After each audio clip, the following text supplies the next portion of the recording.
আমি হব মদিনার সারা বেলা ঝাড়ুদার,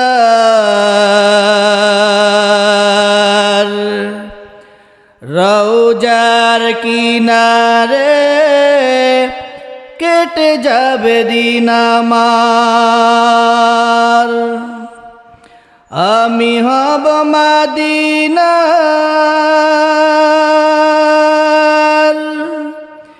সারা বেলা ঝাড়ুদার,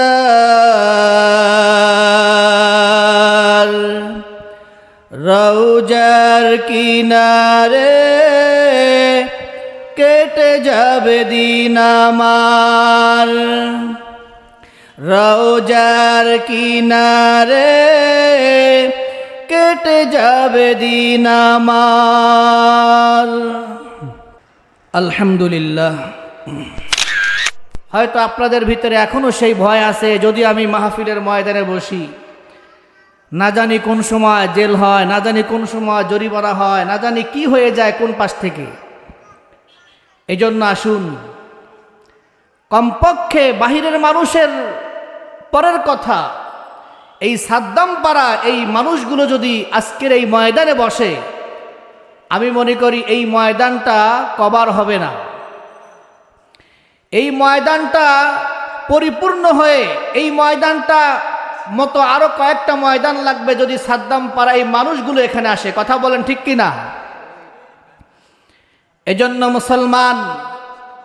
মুসলমানের আওয়াজ এমন আওয়াজ হবে, আল্লাহু আকবারের ধ্বনি তো এমন ধ্বনি হবে,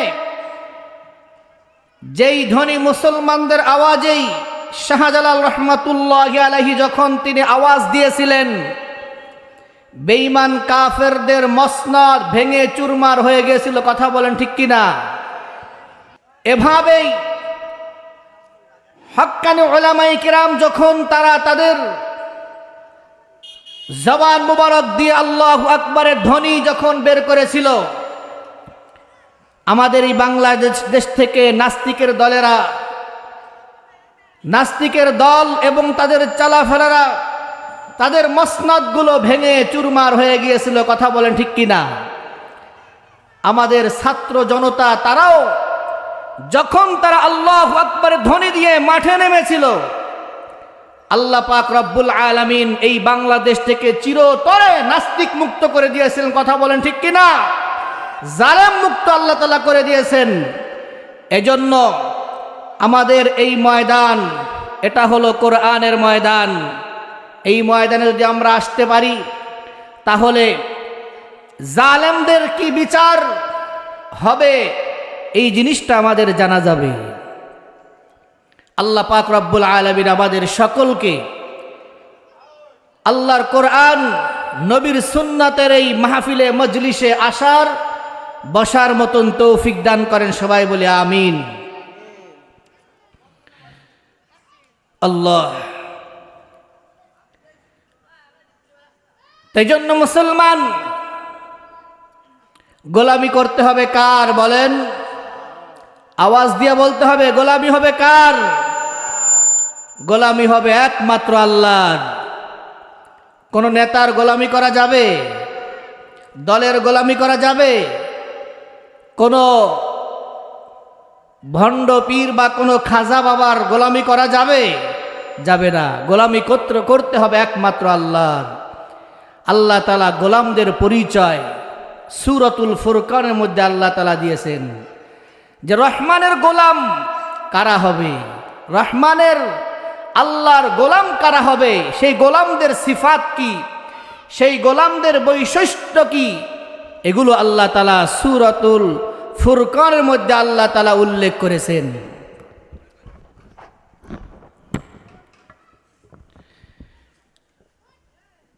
আল্লাহ পাক রব্বুল আলামিন বলেন,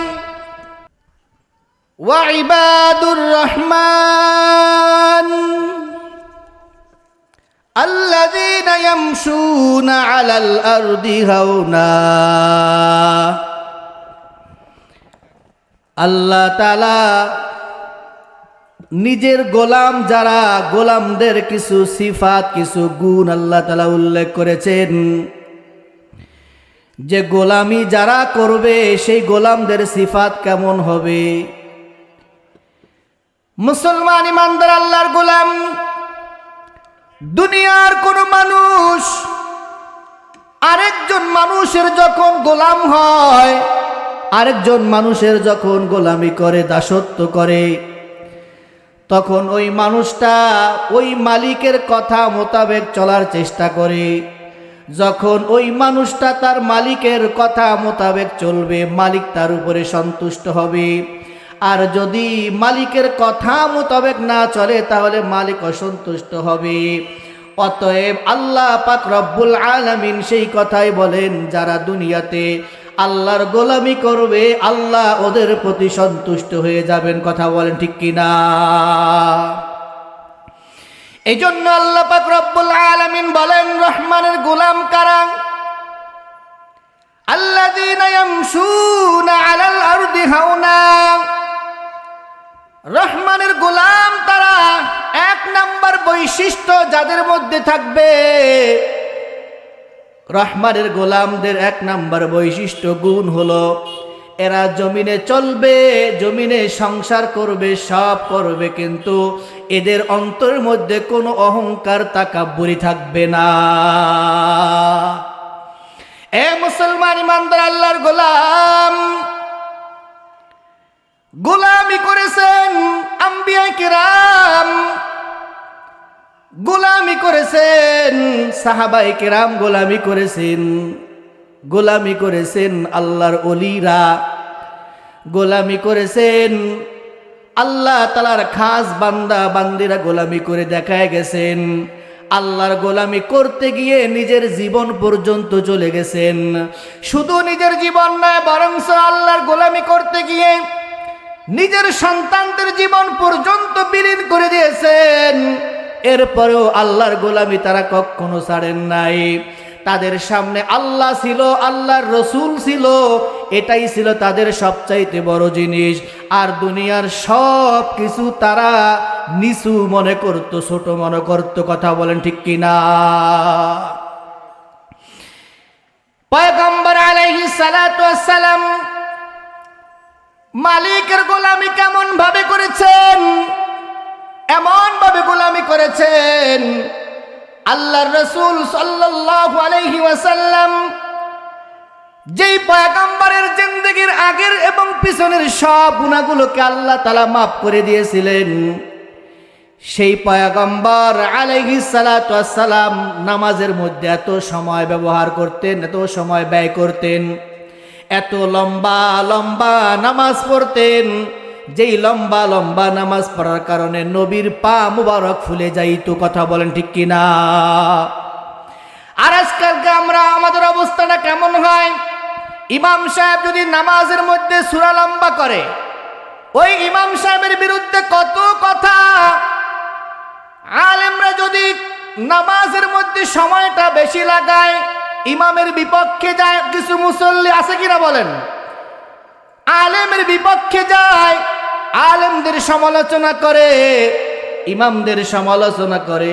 মুসলমান ইমানদার মনে রাখবেন, এই দুনিয়ার মধ্যে যারা আলেমদের সমালোচনা করবে, ইমামদের সমালোচনা করবে, মনে রাখবেন এদের হাসর হবে ফেরাউনের সাথে। কথা বলেন ঠিক কিনা? ফেরাউন যেমন মুসা পয়গম্বর আলাইহিস সালাতু ওয়াস সালামের সমালোচনা করেছেন, বিরুদ্ধাচরণ করেছেন, ফেরাউন মুসা পয়গম্বর আলাইহিস সালাতু ওয়াস সালামের শত্রুতা করেছেন। সব সময় কেমনে মুসাকে শেষ করা যাবে এই ফিকির ছিল। কারুনের সব সময় ফিকির ছিল কেমনে, নমরুদের সব সময় ফিকির ছিল কেমনে ইব্রাহিম পয়গম্বর আলাইহিস সালাতু ওয়াস সালামকে শেষ করা যাবে। আবু জাহেল, উতবা, সাইবার সব সময় ফিকির ছিল, সব সময় চিন্তা ছিল কেমনে মুহাম্মাদুর রাসূলুল্লাহ সাল্লাল্লাহু আলাইহি ওয়াসাল্লামকে শেষ করা যাবে। এই একটা চিন্তা ফিকির ছিল আবু জাহেলের মধ্যে, উতবার মধ্যে, সাইবার মধ্যে। আবু জাহেল, উতবা, সাইবা তাদের ফিকির ছিল একমাত্র এটাই, কেমনে আলেমদেরকে শেষ করা যাবে। মুসলমান ইমানদার মনে রাখবেন, আজও যদি এরকম অবস্থা কারোর মনের মধ্যে থাকে কেমনে আলেমদেরকে শেষ করা যাবে বাংলার জমিন থেকে, মনে রাখবেন তাদের হাসর হবে আবু জাহেল আর উতবা সাইবার সাথে। কথা বলেন ঠিক কিনা? আজও পর্যন্ত আলেমদের বিপক্ষে, আলেমদের নিস্তনাবদ ধ্বংস করে দেওয়ার, শেষ করে দেওয়ার এই পরিকল্পনা যাদের অন্তরের মধ্যে থাকবে, মুসলমান সে হতে পারে, মুসলমান হতে পারে, মুসলমানের ঘরে তার জন্ম হতে পারে, মুসলমানের গ্রামে বসবাস করতে পারে, কিন্তু বাস্তবতায় সে কোনো মুসলমান না, বরং সে টাটকা একজন মুনাফিক। কথা বলেন ঠিক কিনা? এজন্য মুসলমান আলেমদের বিপক্ষে কখনো কথা বলা যাবে, ইমামদের বিপক্ষে কথা বলা যাবে না। যারা বলবে তাদের হাসর হবে আবু জাহেলের সাথে, মনে রাখবেন। মুসলমান ইমানদার আল্লাহর গোলাম, গোলামি করতে হবে একমাত্র আল্লাহর। আল্লাহর গোলামি ছাড়া অন্য কারো গোলামি করা যাবে না। নবী মুহাম্মদুর রাসূলুল্লাহ সাল্লাল্লাহু আলাইহি সাল্লাম গোলামি করেছেন। সাহাবায়ে কিরাম রাদিয়াল্লাহু তাআলা আনহুম বলতেন, ইয়া রাসূলুল্লাহ, ইয়া হাবিবাল্লাহ, যে আল্লাহ তাআলা আপনার আগের পিছনের সব গুনাহগুলোকে যে আল্লাহ তাআলা মাফ করে দিয়েছেন, আপনি কেন সে আল্লাহ তাআলার এত ইবাদত করেন, এত লম্বা লম্বা নামাজ পড়েন, এত ইবাদত কেন করেন? আল্লাহর পয়গম্বর আলাইহিস সালাতু ওয়াস সালাম বললেন, হে আমার সাহাবায়ে কেরাম, যে আল্লাহ তাআলা আমার আগের পিছের সব গুনাহগুলোকে মাফ করে দিয়েছেন, আমি নবী কি সে আল্লাহর শুকরগুজার বান্দা হব না? এজন্য মুসলমান ইমানদার আল্লাহর গোলাম, আম্বিয়া কিরাম আল্লাহর গোলামি করে দেখায় গেছেন। সাহাবায়ে কিরাম আল্লাহর গোলামি করেছেন। কেমন গোলামি? নিজের জীবন পর্যন্ত বিলীন করেছেন, এরপর আল্লাহর গোলামি থেকে বিন্দু মাত্র সরেন নাই। সাহাবায়ে কেরামের ইতিহাস এক এক করে বলতে গেলে রাত পার হয়ে যাবে, এরপরও সাহাবায়ে কেরামের আল্লাহর গোলামির কথা বলে শেষ করা সম্ভব না। আমি শুধুমাত্র দু একটা সাহাবায়ে কেরামের কথা বলবো, মনোযোগ সহকারে শুনতে হবে, নিজের জীবনের মধ্যে আমল আনতে হবে। কেমন ভাবে সাহাবায়ে কিরাম আল্লাহর গোলামি করেছেন, নবী মুহাম্মদুর রাসূলুল্লাহ সাল্লাল্লাহু আলাইহি ওয়াসাল্লামকে কেমন ভাবে মহব্বত করেছেন, ভালোবেসেছেন। হযরতে হাবিব রাদিয়াল্লাহু তাআলা আনহু একজন সাহাবী, আল্লাহর পয়গম্বরের সাহাবী। আল্লাহর পয়গম্বর আলাইহিস সালাতু ওয়াস সালাম হাবিব রাদিয়াল্লাহু তাআলা আনহুকে মুসাইলামার কাছে পাঠাইছেন। কেন পাঠাইছেন? মুসাইলামা নবী দাবি করেছেন। আল্লাহর পয়গম্বর হাবিবকে পাঠাইলেন, যাও আমার পক্ষ থেকে পয়গাম পৌঁছায় দাও, আমার পক্ষ থেকে বাণী পৌঁছায় দাও, যাতে করে আমি মুহাম্মদকে নবী বলে স্বীকার করে, আল্লাহকে এক বলে স্বীকার করে, আমি মুহাম্মদকে নবী বলে স্বীকার করে, আমাকে যেন নবী বলে স্বীকার করে, এটা তুমি তার কাছে পৌঁছায় দাও। এ মুসলমান ইমানদার আল্লাহর গোলাম, মুসাইলামা মিথ্যা নবীর দাবি করেছিল। আমাদের জামানায় আছে কিনা বলেন? মিথ্যা নবী দাবিদার আছে কিনা? গোলাম আহমদ কাদিয়ানী নিজেকে নবী বলে দাবি করে, আপনারা কি তাকে নবী বলে মানেন? যদি কেউ মানে তার ঈমান থাকবে। সর্বশেষ নবী কে বলেন? আওয়াজ দিতে হবে কে? আমাদের সর্বশেষ নবী হলেন মুহাম্মাদুর রাসূলুল্লাহ সাল্লাল্লাহু আলাইহি ওয়াসাল্লাম। আল্লাহর রাসূল বলে গেছেন, আনা খাতামুন নাবিয়্যিন লা নাবিয়্যা বাদি, আমি হলো সর্বশেষ নবী, আমার পরে আর কোন নবী নাই, কোন নবী আসবেন আমার পরে। আল্লাহর নবী সাল্লাল্লাহু আলাইহি ওয়াসাল্লাম বলেছেন, আমার পরে যদি কেউ নবী হতো তাহলে ওমর হতো নবী। কিন্তু মুসলমান ওমরকে আল্লাহ তাআলা নবী বানান নাই। নবী মুহাম্মাদের পরে দ্বিতীয় আর কোন নবী নাই। অতএব আজ কেন কিয়ামত পর্যন্ত যারা নবী মুহাম্মদুর রাসূলুল্লাহ সাল্লাল্লাহু আলাইহি সাল্লামের পরে নবী দাবি করবে, মনে রাখবেন সে নবী নয়, বরং টাটকা ভণ্ড আর প্রতারক। কথা বলেন ঠিক কিনা? এজন্য মুসলমান ইমানদার আল্লাহর গোলাম, এই গোলাম আহমদ কাদিয়ানী সে একজন কাফের। অতএব যারা গোলাম আহমদ কাদিয়ানীকে কাফের না মানবে তারাও কিন্তু কাফের হয়ে যাবে। কথা বলেন ঠিক কিনা? এজন্য আমাদের প্রত্যেকের দিলের ভিতরে এই বিশ্বাস রাখি থাকতে হবে, আমাদের সর্বশেষ নবী হলো নবী মুহাম্মদুর রাসূলুল্লাহ সাল্লাল্লাহু আলাইহি ওয়াসাল্লাম। ওনার পরে আর কোন নবী আসবে না। অতএব আমাদের প্রত্যেকের মনের ভিতরে এই বিশ্বাস থাকতে হবে, গোলাম আহমদ কাদিয়ানী সে হলো কাফের। যারা তারে কাফের মানবে না তারাও কাফের। কথা বলেন ঠিক কিনা? সাহাবায়ে কেরাম রাদিয়াল্লাহু তাআলা আনহুম কেমন ভাবে আল্লাহর গোলামি করেছেন, নিজের জীবন পর্যন্ত বিলীন করে দিয়েছেন। হাবিব রাদিয়াল্লাহু তাআলা আনহু দাওয়াত পৌঁছাইলেন, মুহাম্মদ সাল্লাল্লাহু আলাইহি ওয়াসাল্লামকে নবী বলে স্বীকার করো, মুহাম্মদকে নবী বলে স্বীকার করো। উল্টা হাবিব রাদিয়াল্লাহু তাআলা আনহুকে গ্রেফতার করলো মুসাইলামা। গ্রেফতার করে মুসাইলামা বলতেছে, তুমি আমাকে নবী বলে স্বীকার করো। এ মুসলমান ইমানদার আল্লাহর গোলাম, এবার দেখেন হাবিব রাদিয়াল্লাহু তাআলা আনহুর ঈমানের কেমন পাওয়ার। হাবিব রাদিয়াল্লাহু তাআলা আনহু তখন বলতেছেন, না না, আমি মুহাম্মাদুর রাসূলুল্লাহ সাল্লাল্লাহু আলাইহি সাল্লামকে গোলাম বলে নবী বলে স্বীকার করেছি, তোমাকে আমি কখনো নবী বলে স্বীকার করব না। তুমি হলো মিথ্যাবাদী ভণ্ড প্রতারক।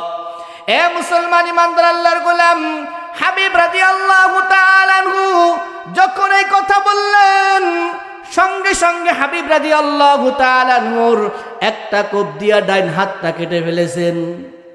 হাবিব রাদিয়াল্লাহু তাআলা আনহুর কাছে প্রস্তাব দেন, আমাকে নবী বলে স্বীকার করো। মুসাইলামা প্রস্তাব দিলেন, কিন্তু হাবিব রাদিয়াল্লাহু তাআলা আনহুর দেখেন গোলামি কেমন গোলামি, আল্লাহর গোলামি কেমন, নবীর পাগল কেমন, নবীর মহব্বত কেমন। কয় না, যেই নবীকে আমি নবী বলে স্বীকার করেছি, তোমাকে আমি কখনো নবী বলে স্বীকার করব না, বিশ্বাস করি না। হাবিব রাদিয়াল্লাহু তাআলা আনহুর কথা বলতে দেরি হলো, তার দ্বিতীয় হাতটা তার শরীর থেকে আলাদা করে দিল, আবার প্রস্তাব দিল, আমাকে নবী বলে স্বীকার করো। হাবিব রাদিয়াল্লাহু তাআলা স্বীকার করলেন না, তার একটা পা কেটে ফেললো, আবার বললেন যে আমাকে নবী বলে স্বীকার করো। হাবিব রাদিয়াল্লাহু তাআলা আনহু বললেন যে না, আমি স্বীকার করব না। আরেকটা কোপ দিয়ে তার আরেকটা পা কেটে ফেললো। এবার তার জবান দিয়া বলতেছেন যে আমি কখনো তোমাকে নবী বলে স্বীকার করব না। মুসাইলামা যখন আবার প্রস্তাব দিল, জবান দিয়া বলতেছেন যে না, আমি তোমাকে নবী বলে স্বীকার করব না। মুসাইলামা এবার হাবিব রাদিয়াল্লাহু তাআলা আনহুর এই জবান, যেই জবান দিয়া অস্বীকার করতেছে, ওই জবান মুবারক জবানটা কেটে ফেলছেন। এ মুসলমান ইমানদার আল্লাহর গোলাম, একটু খেয়াল করে শোনেন। হাবিব রাদিয়াল্লাহু তাআলা আনহুর জবানটা যখন কেটে ফেলছেন, আবার ওনাকে বলা হয় নবী বলে স্বীকার করো। হাবিব রাদিয়াল্লাহু তাআলা আনহুর জবান নাই, কেমনে কথা বলবেন? এবার হাবিব রাদিয়াল্লাহু তাআলা আনহু তিনি তার মাথাটা নাড়ায় নাড়ায় বলতেছেন, আমি তোমাকে নবী বলে স্বীকার করব না। মুসলমান ইমানদার আল্লাহর গোলাম, দেখেন গোলামি কেমন ভাবে করেছেন, সাহাবায়ে কেরাম কেমন ভাবে করেছেন। হাবিব রাদিয়াল্লাহু তাআলা আনহুকে এক পর্যায়ে শহীদ করে দেওয়া হলো। এই কথা যখন ওনার মায়ের কাছে বলা হলো, মার কাছে যখন সন্তানের কথা বলে যে তোমার সন্তান এমন হয়েছে, তোমার সন্তান এরকম করুণ অবস্থা করেছে, তখন দেখেন এ পর্দালের মারা, এই কেমন মা আর তোমরাও কেমন মা। হাবিব রাদিয়াল্লাহু তাআলা আনহুর মা যখন সন্তানের অবস্থা শুনলেন, শোনার সাথে সাথে বলতেছেন, আমি আমার সন্তানকে যখন দুধ পান করাই, কি জন্য আমি দুধ পান করাইছি? আমার বুকের দুধ আমার সন্তানটাকে আমি এই জন্য দুধ পান করাইছি, আজকের এরকম অবস্থাটা দেখার জন্য, শোনার জন্য আমি আমার সন্তানকে দুধ পান করাইয়া বড় করেছি। সুবহানাল্লাহ। এই জীবনে না করিলাম বন্দেগী, গুনাহ করে কাটাইলাম মাওলা জিন্দেগি, গুনাহ করে কাটাইলাম মাওলা জিন্দেগি। এই জন্য বলেন গোলামি কার করতে হবে? আল্লাহর গোলামি করতে হবে। মানুষের কোনো গোলামি করা যাবে না, নেতার গোলামি করা যাবে না, দলের গোলামি করা যাবে না। সাহাবায়ে কিরাম রাদিয়াল্লাহু তাআলা আনহুম গোলামি করেছেন, নিজের জীবন পর্যন্ত শেষ করেছেন। এরপরও সাহাবায়ে কিরাম রাদিয়াল্লাহু তাআলা আনহুম আল্লাহর গোলামির থেকে নিজেকে সামান্য মাত্র সরান নাই। মুসলমান ইমানদার আল্লাহর গোলাম, এই জন্য আল্লাহ তাআলা রহমানের গোলাম, আল্লাহর গোলামদের পরিচয় দিয়েছেন। গোলাম যারা হবে তারা জমিনে চলবে, কিন্তু অহংকার করবে না। কি করবে না বলেন? অহংকার করবে না, তাকাব্বুরি করবে না, নিজের ভিতরে কোনো তাকাব্বুরি অহংকার আনবে না। এ মুসলমান ইমানদার আল্লাহর গোলাম, হযরত আবু যর গিফারী রাদিয়াল্লাহু তাআলা আনহুম কেমন ভাবে আল্লাহর গোলামি করেছেন। ওনার মধ্যে কোনো তাকাব্বুর ছিল না, কোনো অহংকার ছিল না। হযরতে আবু যর গিফারী রাদিয়াল্লাহু তাআলা আনহু আল্লাহর কাছে কত একজন মহব্বতের বান্দা। আবু যর গিফারী রাদিয়াল্লাহু তাআলা আনহু আল্লাহর কাছে বড় মহব্বতের। পয়গম্বর আলাইহিস সালাতু ওয়াস সালাম, জিবরিল আমিন এক জায়গায় কথা বলতেছেন, এমন সময় হযরতে আবু যর গিফারী রাদিয়াল্লাহু তাআলা আনহু আসলেন। আসার পরে জিবরিল বলতেছেন, হাদা আবু যর ফাকাদ আকবালা। ও পয়গম্বর, এই তো আবু যর এসে গেছি। আল্লাহর নবী সাল্লাল্লাহু আলাইহি ওয়াসাল্লাম বড় আশ্চর্য হয়ে গেলেন। আশ্চর্য হয়ে জিজ্ঞাসা করলেন, ও ভাই জিবরিল, আপনি হলেন আসমানের বাসিন্দা, আবু যর হলো জমিনের বাসিন্দা। আসমানের বাসিন্দা আপনি হইয়া জমিনের বাসিন্দা, আবু যরের নামটা আপনি কেমনে জানলেন? জিবরিল আমিন বলতেছেন, ইয়া রাসূলুল্লাহ, ইয়া হাবিবাল্লাহ, দুনিয়ার কোন মানুষ যখন আল্লাহর কাছে পছন্দ হয়, আল্লাহ পাক রব্বুল আলামিন আসমানের বাসিন্দা সমস্ত ফেরেশতাদের কাছে আল্লাহ তাআলা ঘোষণা করে দেন, অমুক বান্দারে, অমুক বান্দারে আমি আল্লাহ ভালোবাসি, তোমরাও ভালোবাসতে শুরু করো। এ মুসলমান ইমানদার আল্লাহর গোলাম, জমিনে যে একজন মানুষকে যে সবাই ভালোবাসে, কেন ভালোবাসে জানেন? আমার আল্লাহ তারে ভালোবাসে, এই জন্য জমিনের মানুষও তারে ভালোবাসে। কথা বলেন ঠিক কিনা? আবার যেন এটা কেউ মনে করেন না, যুবক যুবতীরা ভালোবাসা করে তাহলে মনে হয় আল্লাহ ওরে ভালোবাসে, এই জন্য ওরে ভালোবাসতেছেন। নাউজুবিল্লাহ কন। আজকাল তো ভ্যালেন্টাইন্স ডে, ভালোবাসা দিবস শুরু হয়ে গেছে। শুধু ভালোবাসা দিবস কেন, বরং এই যে আজকে হলো 30, আগামীকাল রাত্র, দিন গিয়ে রাত, 31st নাইট, নতুন বছর, এই দিবস, এই রাতও পালন হয় 31st নাইট। যুবক, তোমার তো আল্লাহ এই জন্যই দুনিয়ায় পাঠান নাই যে তুমি দিবসগুলো পালন করে বেড়াবা, ভালোবাসা দিবস পালন করবা। পহেলা বৈশাখ পালন করবা, 31 নাইট জানুয়ারির প্রথম রাত্রি পালন করবা। এজন্য তো আল্লাহ তোমারে দুনিয়ায় পাঠায় নাই, এবং তোমারে তো আল্লাহ একটা আদর্শ দিয়ে পাঠাইছেন যে কার আদর্শ মানতে হবে আর কাদের আদর্শ বর্জন করতে হবে। আদর্শ তো মানতে হবে মুহাম্মাদুর রাসূলুল্লাহ সাল্লাল্লাহু আলাইহি সাল্লামের আদর্শ। কিন্তু আমরা মুহাম্মাদের আদর্শ বাদ দিয়ে আমরা ইহুদি আর খ্রিস্টানদের পরিচালিত সংস্কৃতি সেটা আমরা পালন করি। ভ্যালেন্টাইন্স ডে আর পহেলা বৈশাখ আর 31 নাইট এগুলো কোনো মুসলমানের কোনো আদর্শ নয়, বরং সেগুলো সব হলো খ্রিস্টানি এক আদর্শ। কথা বলেন ঠিক কিনা? এজন্য কোন মুসলমানের সন্তান ভ্যালেন্টাইন্স ডে পালন করতে পারে না, কোন মুসলমানের সন্তান 31 নাইট পালন করতে পারে না।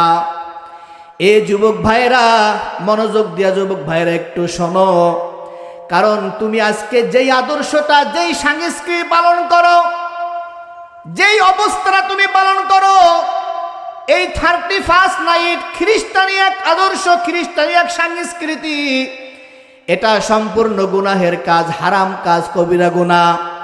পয়গম্বর আলাইহিস সালাতু ওয়াস সালাম বলেন, কোন বান্দা বান্দি যদি গুনাহ করে তখন তাদের মধ্যে ঈমান থাকে না, গুনাহ করা অবস্থায় ঈমান থাকে না।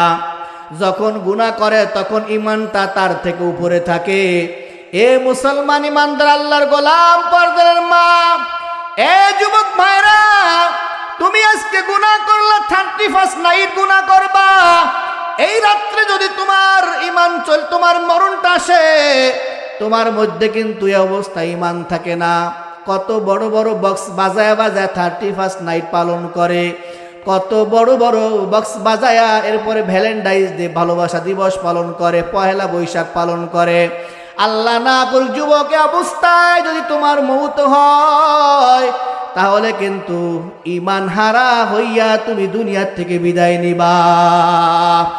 এজন্য মুসলমান ঈমানদার আল্লাহর গোলাম, আল্লাহ পাক রব্বুল আলামিনের পছন্দের বান্দা হতে হবে, মুহাব্বতের বান্দা হতে হবে, আল্লাহর ভালোবাসার বান্দি হতে হবে। আবু যর গিফারী রাদিয়াল্লাহু তাআলা আনহু আল্লাহ তাআলা মুহাব্বত করেন, এজন্য জিবরিল আমিন আবু যরের নাম জানলেন। জিবরিল আমিন আবু যরের নাম জানলেন কি কারণে? আবু যরকে আল্লাহ তাআলা মুহাব্বত করেন 2টা গুণের কারণে। আওয়াজ দিয়া বলেন কয়টা গুণ? 2টা গুণের কারণে আল্লাহ তাআলা আবু যরকে মুহাব্বত করে। 1 নাম্বার গুণ হলো আবু যর বেশি বেশি সূরাতুল ইখলাস তেলাওয়াত করতেন। আওয়াজ দিয়া বলেন কোন সূরা? সূরাতুল ইখলাস সবাই পারেন তো? সূরাতুল ইখলাস, কুল হুয়াল্লাহু আহাদ আল্লাহুস সামাদ লাম ইয়ালিদ ওয়া লাম ইউলাদ ওয়া লাম ইয়াকুল লাহু কুফুয়ান আহাদ। পয়গম্বর আলাইহিস সালাতু ওয়াস সালাম বলেন, কোন বান্দা বান্দি যদি একবার সূরাতুল ইখলাস তেলাওয়াত করে, আল্লাহ তাআলা তাদের আমলনামায় কোরআনে কারিমের 1/3 তেলাওয়াতের সওয়াব দিয়া দেন। কেউ যদি 3 বার সূরাতুল ইখলাস তেলাওয়াত করে, আল্লাহর পয়গম্বর বলেন আল্লাহ তাআলা তাদের আমলনামায় 1 খতম কোরআনের সওয়াব দিয়া দেন। এজন্য মুসলমান ঈমানদার আল্লাহর গোলাম, এ পর্দার মা, তোমার মা দুনিয়াতে নাই, তোমার বাবা দুনিয়া থেকে বিদায় নিয়ে চলে গেছেন। তোমার সেই মায়ের কথা তোমার মনে পড়েছে, বাবার কথা মনে পড়েছে। তোমার যদি গোসল ফরজ না হয় তাহলে তুমি মনে মনে সূরাতুল ইখলাস 3 বার পাঠ করে সবটুকু পৌঁছায় দাও। আল্লাহর পয়গম্বরের কথা অনুযায়ী তোমার পিতা মাতা পঞ্জনের কবরে 1 খতম কোরআনের সওয়াব পৌঁছায় যাবে। এজন্য মুসলমান ঈমানদার আল্লাহর গোলাম, হযরত আবু যর গিফারী রাদিয়াল্লাহু তাআলা আনহুর মধ্যে এই একটা গুণ ছিল, বেশি বেশি সূরাতুল ইখলাস তেলাওয়াত করতেন।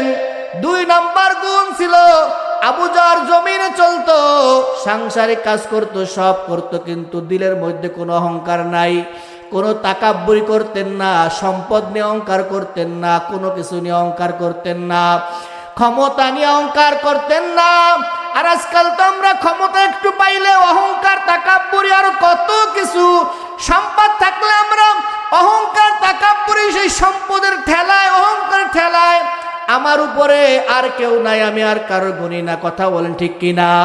এ মুসলমান ইমানদার আল্লাহর গোলাম পর্দালের মা, এই আবু যরের মধ্যে অহংকার ছিল না, বরংস তাওয়াজু ছিল, নম্রতা ছিল। আল্লাহর পয়গম্বর আলাইহিস সালাতু ওয়াস সালাম বলেন, মান তাওয়াজা লিল্লাহ রাফাহুল্লাহ, যে আল্লাহ তাআলার জন্য বিনয়ী হয়, অবলম্বন করবে, আল্লাহ তাআলা তার মর্যাদাকে আল্লাহ তাআলা বাড়ায় দিবেন।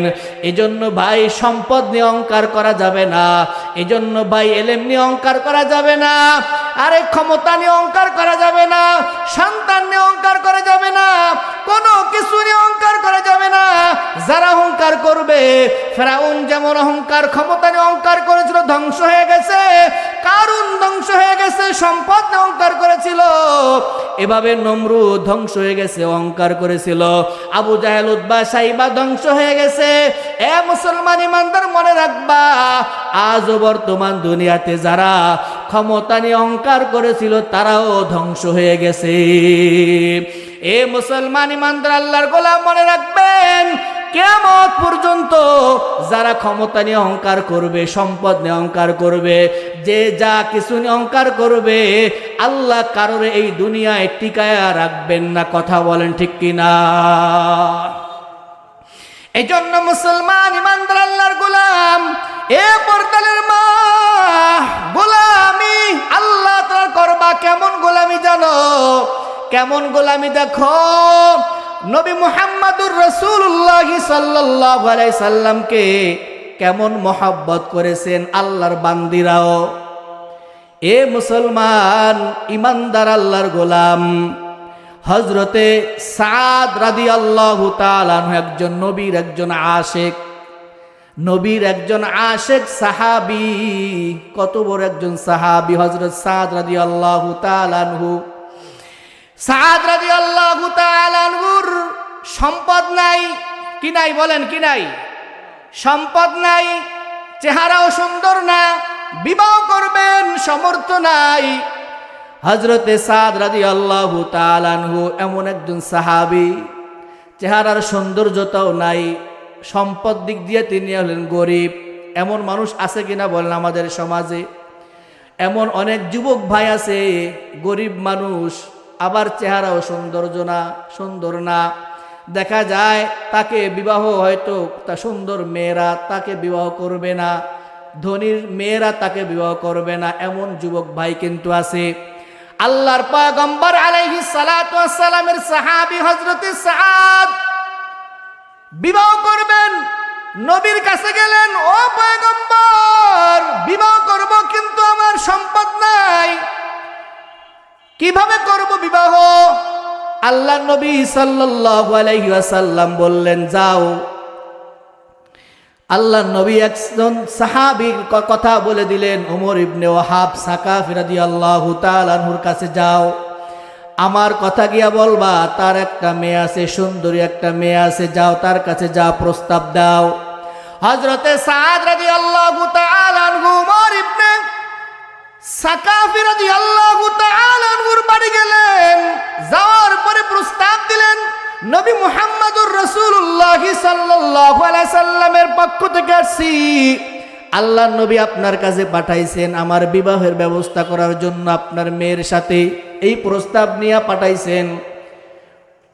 ওই সাহাবী জিজ্ঞাসা করলেন, তোমার সম্পদ কেমন? কয় সম্পদ নাই, গরিব, চেহারার সৌন্দর্যতাও নাই, কোনো কিছু নাই, দুনিয়াবি কোনো ফায়দা নাই, কোনো লাভ নাই। আল্লাহর নবীর ওই সাহাবী মেয়ের বাপ প্রস্তাবে রাজি হয় নাই। কেন রাজি হয় নাই? কয়ের সম্পদ নাই, চেহারার সৌন্দর্য নাই। এ মুসলমান ইমানদার পর্দার মারা, খেয়াল করে শোনেন মা, তোমরাও মা তারাও মা, তোমরাও নারী তারাও নারী। দেখেন ওই সাহাবীর মেয়েটার ভিতরে কেমন মহব্বত রসুলের কথার প্রতি, কতটুক মহব্বত আল্লাহর প্রতি, আল্লাহর গোলামি তারা দেখেন কেমন ভাবে করেছেন। ওই সাহাবী সাদ রাদিয়াল্লাহু তাআলা আনহু প্রস্তাব দিয়া যখন চলে যাচ্ছেন, ঘর থেকে মেয়ে বাবাকে বলতেছেন, বাবা সাদকে ওনাকে দাঁড় করাও। কি হয়েছে? কয় আমি সব শুনেছি। কয় কে পাঠাইছে? কয় মুহাম্মদ পাঠাইছেন, নবী পাঠাইছেন। কয় আমার সম্পদ দরকার নাই, সৌন্দর্য দরকার নাই, দেখতে হবে কে পাঠাইছেন। তিনি হলেন মুহাম্মাদুর রাসূলুল্লাহ সাল্লাল্লাহু আলাইহি সাল্লাম পাঠাইছেন, আপনি ফিরাই দিয়েন না। আমি আল্লাহর নবীর দিকে তাকাইয়া তার সাথে বিবাহের জন্য রাজি হয়ে গেলাম। এ মুসলমান ইমানদার আল্লাহর গোলাম, এ পর্দার মা, এই দুনিয়াটা বেশি দিন থাকার জন্য না মা, কেউ থাকতে পারে নাই। একদিন তুমি এই বাড়িতে আসছিলা কত সুন্দর রঙিল কাপড় বইরা, একটা সময় এমন হবে যখন তুমি যাবা তখন তোমার সাদা কাপড় পরে বের হতে হবে। এ পর্দালের মা, এই জন্য আল্লাহর গোলামি করতে হবে, নবী মুহাম্মাদুর রাসূলুল্লাহ সাল্লাল্লাহু আলাইহি সাল্লামের তরিকায় চলতে হবে। আরে ফাতেমা রাদিয়াল্লাহু তাআলা আনহা নবীর একজন কত আদরের কন্যা ফাতেমা।